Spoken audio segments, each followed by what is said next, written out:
महाराष्ट्र में हिंदी बहाने मराठी की लड़ाई को फिर से धार देने की कोशिश कर रहे ठाकरे बंधुओं को एक और बड़ा झटका राज्य की देवेंद्र फडणवीस सरकार ने दिया है। अब ये पूरा मामला क्या है, इस वीडियो में हम आपको पूरे डिटेल से बताएंगे। देश के कई राज्यों में आपको भाषाई विवाद चलता हुआ नजर आएगा। जैसे तमिलनाडु में तमिल और हिंदी के बीच में भाषा विवाद चलता है, तो महाराष्ट्र में मराठी और हिंदी के बीच में विवाद चलता है। तो देश के कई राज्य ऐसे हैं जहां पर हिंदी को लेकर विरोध जताया जाता है। महाराष्ट्र भी उनमें से ऐसा ही राज्य है। ये पूरे मामला क्या है हम आपको डिटेल से वीडियो बताएंगे। आपसे निवेदन है कि चैनल को सब्सक्राइब कर बेल आइकन प्रेस करें, वीडियो को लाइक एवं शेयर कर कमेंट बॉक्स में अपनी राय जरूर दें कि हिंदी राष्ट्रीय भाषा है, फिर उसका दलगत राजनीति या अपने फायदे के लिए विरोध करना कहां तक उचित है। तमिलनाडु में भाषाई विवाद बहुत पुराना है। वहां पर आपको पता होगा कि तमिल और हिंदी के बीच में लड़ाई लड़ती है। जो तमिल पार्टियां हैं जैसे कि द्रविड़ कड़गम, अन्ना द्रमुक हैं, ये इनकी राजनीति तमिल और हिंदी विरोध पर ही चलती है। अब महाराष्ट्र में भी भाषा का विवाद शुरू हो गया है। हालांकि महाराष्ट्र में भी हिंदी बनाम मराठी का विवाद बहुत पुराना है और शिवसेना की पूरी राजनीति यानी कि जो ठाकरे बंधु हैं उनकी पूरी राजनीति इसी पर ही चलती थी, क्योंकि शिवसेना महाराष्ट्र में उत्तर भारतीयों का विरोध करती थी जब बाला साहब ठाकरे भी थे और फिर उसके बाद में राज ठाकरे रहे, उद्धव ठाकरे रहे। तो जो उत्तर भारत के लोग महाराष्ट्र में जाते थे, खासतौर से मुंबई में, उनके साथ में मारपीट की जाती थी और उनको मुंबई से बाहर निकालने की घोषणा की जाती थी। लेकिन ये सब चीजें अब बहुत पुरानी हो चुकी हैं, क्योंकि अब हर कोई भी स्टेट हो, चाहे वो मध्य प्रदेश हो, महाराष्ट्र हो, कर्नाटक हो, सभी स्टेट चाहते हैं कि स्टेट का विकास हो, ना कि ये छोटे छोटे विवाद हैं कि कौन कहाँ का निवासी है, कौन कहाँ से आया है। देश पूरा एक है, यानी कि भारत देश एक है और उसमें आप कहीं के निवासी हो, महाराष्ट्र के निवासी हो और आप मध्य प्रदेश निवासी हो या बिहार की हो या तमिलनाडु, उससे क्या फर्क पड़ता है, हम सब भारतवासी हैं। लेकिन फिर भी कुछ क्षेत्रीय दल ऐसे हैं कि जो ये विवाद, भाषाई विवाद उठाते रहते हैं और ये कभी ये उत्तर भारतीयों का विरोध करते हैं, उनके साथ मारपीट करते हैं, ये सब चीजें चलती रहती हैं। तो महाराष्ट्र में उद्धव ठाकरे और राज ठाकरे दोनों अलग अलग हैं, यानी कि राज ठाकरे की पार्टी अलग है, उद्धव ठाकरे की पार्टी अलग है। उद्धव ठाकरे की पार्टी में भी अब विभाजन हुआ था, एक शिंदे की शिवसेना हो गई है, एक उद्धव ठाकरे की शिवसेना हो गई है ना। उद्धव ठाकरे को विधानसभा चुनाव में करारा झटका लगा और तभी से ये हाशिए पर थे। पिछले काफी समय से ऐसी खबरें आ रही थी कि राज ठाकरे, जो कि उद्धव ठाकरे के चचेरे भाई हैं, वो और उद्धव ठाकरे एक साथ एक मंच पर आ सकते हैं, यानी कि दोनों हाथ मिला सकते हैं। लेकिन ये काफी दिन से चर्चा चल रही थी, लेकिन अभी तक तो ऐसा हुआ नहीं।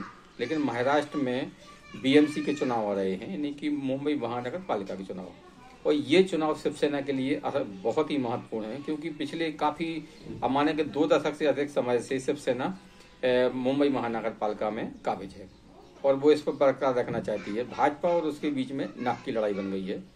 तो शिवसेना जो उद्धव ठाकरे वाली है, वो लंबे समय से ये ऐसा कोई मुद्दा तलाश रही थी जिससे कि वो जनता के बीच में जा सके। अब ऐसा ही मुद्दा उनके हाथ में लगा भी और उनके हाथ से निकल भी गया। अब लगा कैसे कि महाराष्ट्र सरकार ने पिछले दिनों एक अध्यादेश जारी किया जिसमें 1 से 5 तक मराठी भाषा पढ़ना अनिवार्य था और अंग्रेजी माध्यम के जो स्कूल हैं उनमें मराठी को तीसरी भाषा के रूप में पढ़ाया जाना था। और तो ये तक तो ठीक था, और फिर उसके बाद में ये था कि हिंदी को भी उन्होंने पढ़ाए जाने के लिए बात कही थी, यानी कि 6 से 8 तक हिंदी को भी तीसरी भाषा के रूप में रखा गया था, यानी कि हिंदी वैकल्पिक भाषा थी। इसी को लेकर ये उद्धव ठाकरे और शिवसेना जो उद्धव ठाकरे की है और ये राज ठाकरे दोनों ही मैदान में उतर पड़े और इन्होंने बड़े आंदोलन की धमकी दी और कहा कि हम हिंदी को महाराष्ट्र पर थोपने नहीं देंगे और हिंदी का ये इन्होंने विरोध करना शुरू कर दिया। अब ये भाषा विवाद पुराना है। भाजपा जो कि महाराष्ट्र में सरकार चला रही है, महायुति की सरकार है। महायुति सरकार में वैसे तो 3 दल हैं, यानी कि भाजपा सबसे बड़ी पार्टी है, उसके बाद में आपके है शिंदे की शिवसेना और तीसरी आपकी है एनसीपी जो कि अजीत पवार वाली है ना। तो अब मुंबई सहित पूरे महाराष्ट्र में स्थानीय निकायों के चुनाव होने वाले हैं। ऐसे में सभी राजनीतिक दल अपनी अपनी गोटियां बैठा रहे हैं कि कौन किसको कहाँ से क्या करे, कैसे समीकरण बनाना है, कैसे जातिगत बैठाना है, ये सब चीज चल ही रही थी कि इसी बीच में ये से हिंदी और मराठी वाला विवाद उभर आया। अब इस विवाद अगर ज्यादा बढ़ता तो उससे भाजपा को नुकसान उठाना पड़ता। तो महाराष्ट्र में ये मुख्यमंत्री देवेंद्र फडणवीस ने तुरंत इस मामले में कदम उठाते हुए जो उन्होंने अध्यादेश जारी किया था, जिसमें कि देखिए हालांकि उस अध्यादेश में भी ये कहा गया था कि मराठी 1 से 5 तक अनुवाद है, अंग्रेजी माध्यम में मराठी तीसरी भाषा रखा गया था।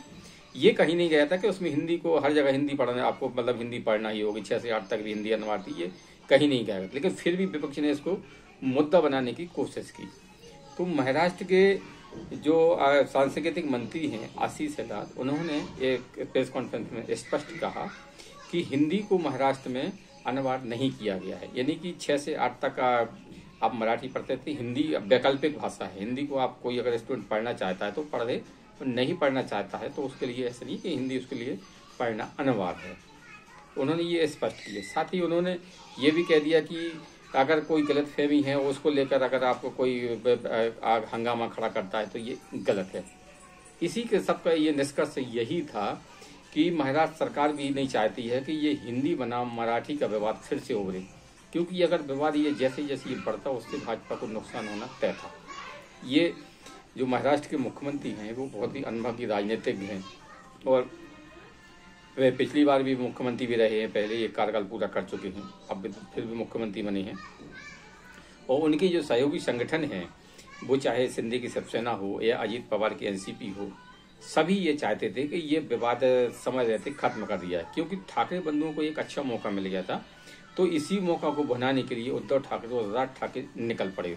नहीं, हालांकि ये अभी तक एक मंच पर तो नहीं आए हैं, लेकिन आगे आएंगे नहीं आएंगे ये तो समय बताएगा। लेकिन फिर भी इनके हाथ में एक मुद्दा उठा था, क्योंकि इनकी दोनों की पार्टियां हाशिए पर हैं और जनता ने इनको पूरी तरह से नकार दिया है। तो फिर से ये अपने ये भाषाई विवाद उभार कर फिर से ये अपने जमीन तलाश रहे थे, है ना। और आपको पता ही होगा शिवसेना की जब राजनीति शुरू हुई थी तो ये उत्तर भारतीयों का विरोध करती थी। उत्तर भारतीय मुंबई वगैरह में जाते थे, उनको साथ मारपीट करती थी और कहती थी कि बिहार के लोग के आने की वजह से मुंबई में लॉ एंड ऑर्डर वगैरह, ये तमाम तरह की बातें होती रहती थी। लेकिन समय रहते फडणवीस सरकार ने डैमेज कंट्रोल कर लिया और जो उद्धव ठाकरे का और इनका राज ठाकरे जी का सपना था कि इसी मराठी बनाम ये हिंदी बनाम मराठी का विवाद उभार कर वे अपनी जमीन तलाश लेंगे और स्थानीय निकाय के चुनाव में, खासतौर से मुंबई महानगर पालिका के चुनाव में अपनी जमीन बचा लेंगे, वो अब शायद ना बचा पाए, क्योंकि सरकार ने जिस तरह से पूरी बात का स्पष्टीकरण कर दिया है उससे आम जनता के बीच में ये राय गया है कि हिंदी को थोपा नहीं गया है।